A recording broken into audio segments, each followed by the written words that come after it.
Is India funding Putin's war in Ukraine? It's time to ask.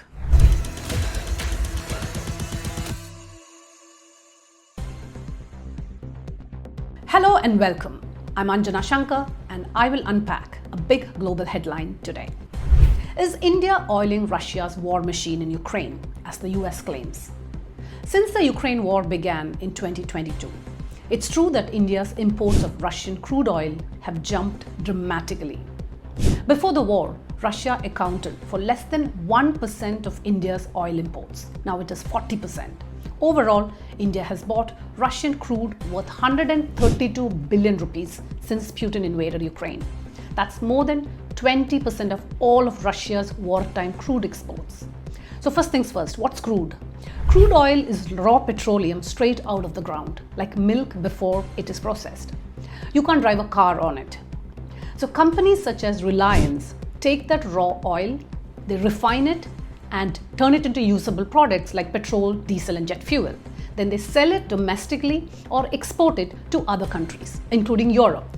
So India has become like a middleman, importing Russia's cheap crude, then refine it and export it a huge profit to other countries.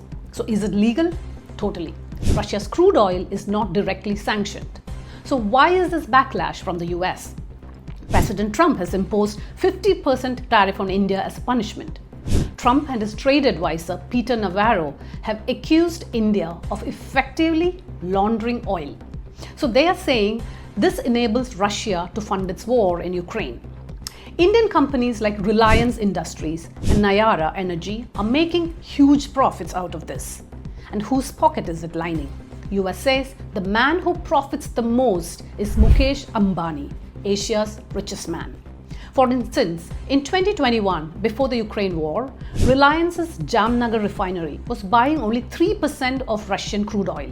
But now in 2025, that number has exploded to 50%. And this is according to data from the Center for Research on Energy and Clean Air, a research group in Finland. So the core issue is geopolitics and optics. India's purchases, though legal, run counter to the Western narratives. So what does India stand here? India maintains its energy policy is based on national interest and not geopolitics. And India is buying crude within the price cap of $60 per barrel imposed by G7 and EU. So India feels it's being singled out and it is calling out America's double standards here, because other major powers continue Russian energy trade. And also, despite tough talk on sanctions, the EU and the US still spend hundreds of millions of dollars every year on Russian uranium and nuclear fuel. And so is China. It continues to buy more crude from Russia than India, and there is no backlash.